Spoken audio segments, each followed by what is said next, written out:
Hello, hello, hello. This is Tony's Money Lens. I want to talk to you guys about something I believe that's real important.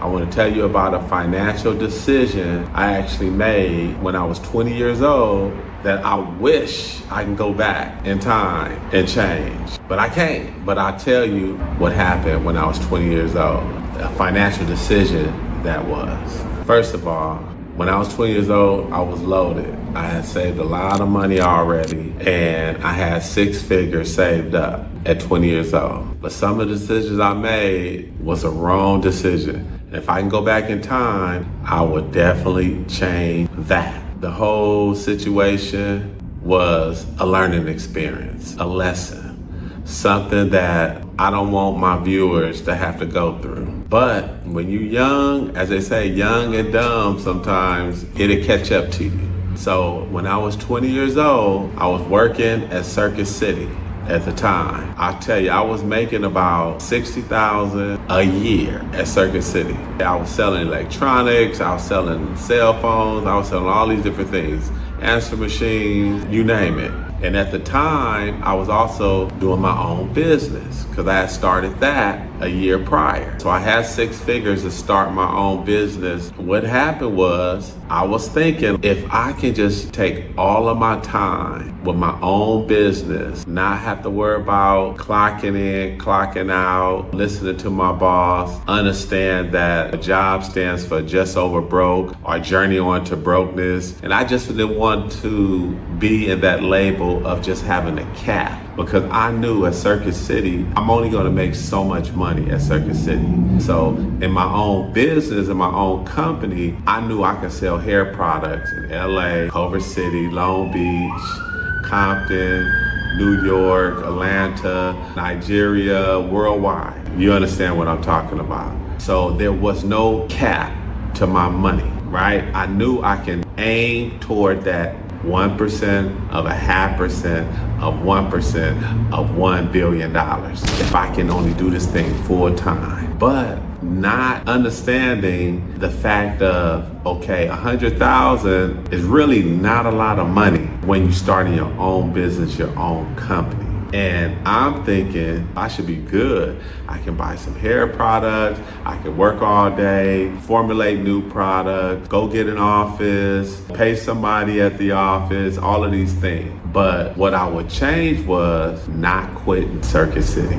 Still staying at my job at Circuit City, continuously making that $60,000 a year. Now I'm only able to take a little bit of my 100,000 plus and putting that towards my company and still allowing my job to finance my business while I don't have to have all of my capital into my own business. That's something I learned, and that's something I would definitely change. So I'm telling you guys, if you want to start your own business, you're already working a job, stay on your job. Start your own business, your own company. Allow it to grow. Allow a percentage of your job money to pay for your company and grow that slowly. You're gonna already grow it slowly if you take it full time. But now you have the capital, continuous capital of money that you can use to take it here. I wanna take 30% of this 60,000, put it with that 100,000+ and go and continue to move, right? And grow. That's one of the decisions that really cost me, not just money-wise, but my time. You know, you're missing some of the holidays, you're missing time with family and all of these things, opposed to, okay, with a job, you have time off, you have days off, a couple of days off, you work in 8 hours, you can separate your business, you can take a couple of days on your off days and work the business a little bit stronger. But guess what? That 60,000 is still coming in every year. And you still got a little bit of time because those 2 days off, you don't don't have to take those full 12, 13 hours on those 2 days for your own business. You can take 2 here, 4 here, 6 here. You guys understand what I mean? And when you're not getting that job money, now you depending 100% on your own business, your own company, your responsibilities. That right there is what I want to talk to you guys about, of one of the things I want to change. But let me tell you something else. I know I wanted to tell you about one thing. Another thing is credit cards. When you get these credit cards in your 20s, I'm telling you, it's a trap. If you can't buy it with cash, don't buy it. So that's something else I would change, because you get overextended financially. Nobody wants that. Nobody wants the unnecessary stress of just spending money you don't have. Now you end up not paying your bills because you really don't understand how important it is to have credit, good credit. And you have to be educated on your finances and your time. It's a balance of finances and it's a balance of time. You want to have time to work out, eat good, sleep, family, friends, yourself. You want to balance. What I would change is, during that time, I didn't have balance at all, right? I went straight in, I went all in. I was 99% my own company, my own business, Vontae Products, 99%. Do that make sense? There's no balance to that. You have 1%, and that 1%, I had to split up all those categories in that 1%.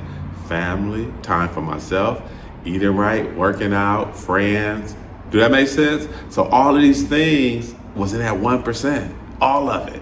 So it's not balanced. So those are the things that I want to share with you in regarding to that subject. Things that I would have changed financially, decisions I would have made differently. Do that make sense? And also, guess what? Your money is disappearing slowly. Your credit is disappearing slowly to a downfall. With credit, you're able to, buy cars, houses, real estate, all these different things when your credit is right. A lot of these things you don't learn at 20 years old. So I'm telling you, get educated, spend less, get knowledge of your finances, understand how to live off of 30% of your money and all these different things, okay? So that's what I want to say to this video. Until the next time, peace.